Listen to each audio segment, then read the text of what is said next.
Hey guys, welcome back to Last Minute Lit, back with ya girl, Ami.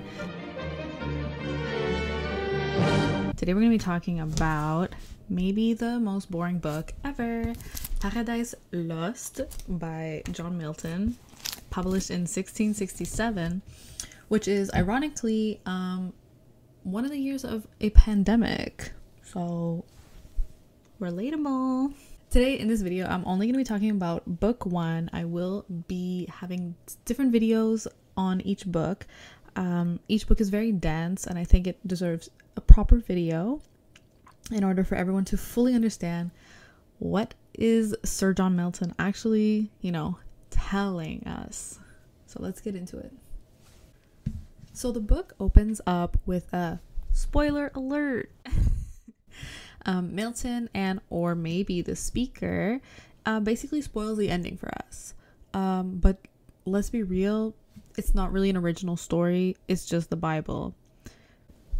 Milton says that man's disobedience causes death in the world, we know, and that snaky snake Satan is the reason why Adam and Eve fall from Eden. Even though we know the ending of the book, we still have to read about 300 more pages, so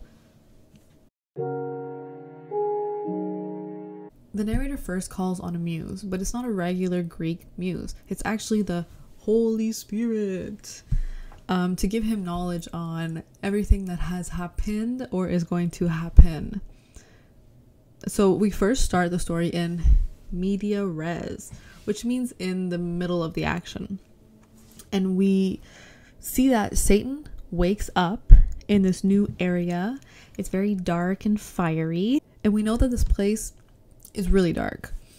He writes that as one great furnace flamed, yet from those flames no light, but rather darkness visible.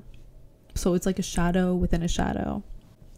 Satan wakes up next to Beelzebub, and B says, "Ayo, Satan, even though we lost the war against God, we were the first ones to challenge him, so we never knew how strong he would have been. But it's not for nothing. Because now we have a more fiery revenge, a more hardcore reason to why we should really beat him." So now as an audience, we understand that Satan and other demons have fought and lost a war against God. And this is kind of where we're starting, is the point of where they had lost the war and now are in a different world. Satan answers him, saying that God took everything away except their soul as a means of punishment so that they could sort of like feel bad and maybe run back to God and ask for forgiveness. But Satan also knows that his ego is way too big. He's never going to renege on what he originally said. And Satan says that now that they've defied God, that their sole purpose in life is to be bad. He says that we shouldn't get distracted from what has happened, but they're going to move forward with a new plan in order to really offend God. Satan was floating on a lava lake the entire time, and he flies off the lake and lands, and he tells, "Ayo, demon boys, wake up, wake up, wake up."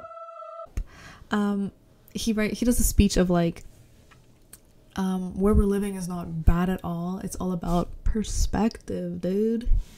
And that if you were living in heaven, you would probably think you're in hell, as vice versa. You could be living in hell and think it's heaven. Satan says he's trying to find the good in this fiery lake area. And he says that it's actually a blessing, and that because they're super far away from God, even though it's kind of shit, it's pretty good because they're free and they don't have to serve any god anywhere, anytime. They're only with their boys. A really important line that he says is that he says, "It's better to reign in hell than serve in heaven." So Satan calls all his hell buddies, and they're actually all still wearing their war armor from the war that they've lost. And he tells them to awake, arise, or be forever fallen. Satan sort of does this like Avengers assemble type thing, and all his like demon crew like arises, and then we get like this list of qualifications or like characteristics of each person, and it's sort of like a choose your fighter type of moment. So first we get Moloch, then we get Chemos, we get Balim and Ashtaroth, Thammuz, Dagon, Rimmons, Horus, Isis, and Horus, and Belial. Their descriptions don't really matter. It's just sort of the setting up that vibe of who's in hell, you know what I mean? So Satan basically wants to discuss with his demon crew how they're gonna wage another war against God.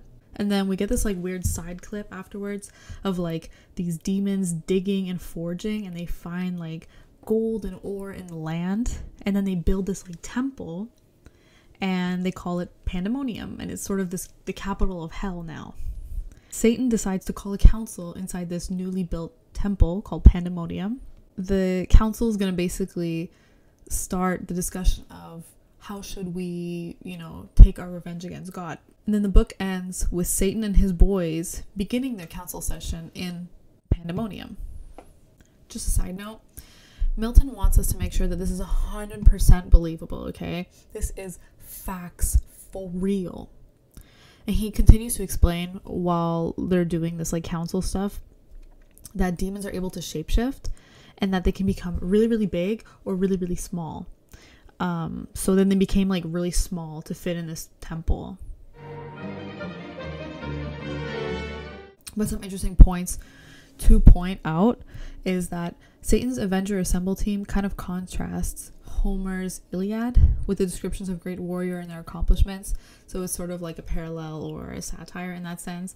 But you have to keep in mind that this is also a sort of epic poem, which is the same as the Iliad.